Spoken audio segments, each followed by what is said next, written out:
दिल्ली सरकार ने ये निर्णय लिया है कि बाबा साहब अम्बेडकर और भगत सिंह जी की तस्वीरें सभी दिल्ली सरकार के दफ्तरों में लगाई जाएंगी। पंजाब सरकार के भी सभी दफ्तरों में भगत सिंह और बाबा साहब अम्बेडकर की तस्वीरें लगाई जाएंगी। ये बाबा साहब अम्बेडकर और भगत सिंह से ऐसी नफरत क्यों करते हैं सारे प्रतिपक्ष के लोग? मैं आपको बताता हूँ क्यों करते हैं, और खासकर बीजेपी वाले बाबा साहब अम्बेडकर से इतनी नफरत क्यों करते हैं, मैं बताता हूँ। अध्यक्ष महोदय, मुझे बेहद खुशी है कि वैसे तो हम सब लोग सभी शहीदों को नमन करते हैं, सभी स्वतंत्रता सेनानियों का आदर करते हैं, लेकिन उन सभी स्वतंत्रता सेनानियों में एक तरह से दो चमकते सितारे हैं, बाबा साहब अम्बेडकर और भगत सिंह। दिल्ली सरकार ने ये निर्णय लिया है कि बाबा साहब अम्बेडकर और भगत सिंह जी की तस्वीरें सभी दिल्ली सरकार के दफ्तरों में लगाई जाएंगी। कुछ दिन पहले पंजाब सरकार ने भी ये निर्णय लिया है कि पंजाब सरकार के भी सभी दफ्तरों में भगत सिंह और बाबा साहब अम्बेडकर की तस्वीरें लगाई जाएंगी। जब से ये ऐलान किया गया है, मैं तो सोच रहा था कि हमारे विपक्ष के साथी इसके ऊपर हमें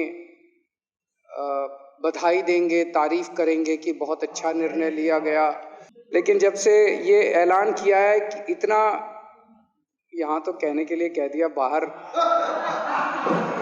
एक मिनट, मेरे को पूरा, हमें इतना क्रिटिसाइज किया जा रहा है। बीजेपी वाले कह रहे हैं कि बाबा साहब अम्बेडकर और भगत सिंह की क्यों लगाई, सावरकर की क्यों नहीं लगाई, हेडगेवार की क्यों नहीं लगाई? तो मैं कह रहा हूँ भाई, सावरकर की और हेडगेवार की तुम लगा लो। अब देखो, जो बोल रहे थे उसमें तो किसी ने टिप्पणी नहीं की।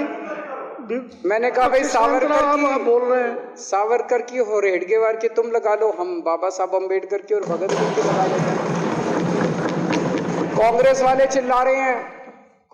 चिल्ला रहे हैं, इंदिरा गांधी की क्यों नहीं लगाई, राजीव गांधी की क्यों नहीं लगाई, सोनिया गांधी की क्यों नहीं लगाई?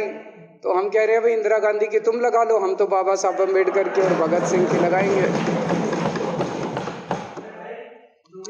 अध्यक्ष महोदय, मेरे को पता नहीं था ये लोग बाबा साहब अम्बेडकर और भगत सिंह से ऐसी नफरत क्यों करते हैं सारे प्रतिपक्ष के लोग। मैं आपको बताता हूँ क्यों करते हैं, और खासकर बीजेपी वाले बाबा साहब अम्बेडकर से इतनी नफरत क्यों करते हैं, मैं बताता हूँ आपको। बाबा साहब अम्बेडकर ने संविधान बनाया, मैं बता देता हूँ आपको, आप भी सेटिस्फाई हो जाओगे।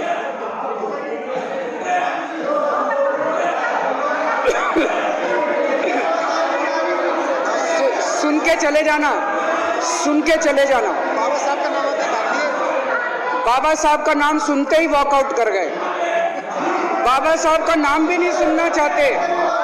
बाबा साहब अम्बेडकर का नाम सुनते ही सुन तो लो।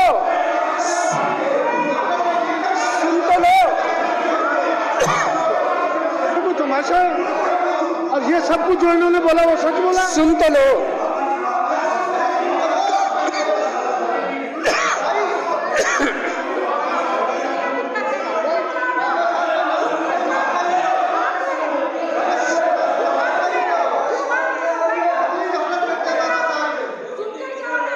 बाबा साहब अम्बेडकर ने, सदस्यों से प्रार्थना कर रहा हूँ, अध्यक्ष महोदय, बाबा साहब अम्बेडकर ने, मुख्यमंत्री जी बोल रहे हैं, डिस्टर्ब ना करें प्लीज। नहीं, ये कोई तरीका। सत्य कौन बोल रहा था? सत्य क्या बिजुली जी ने बोला? सब आप बैठ जाइए अब।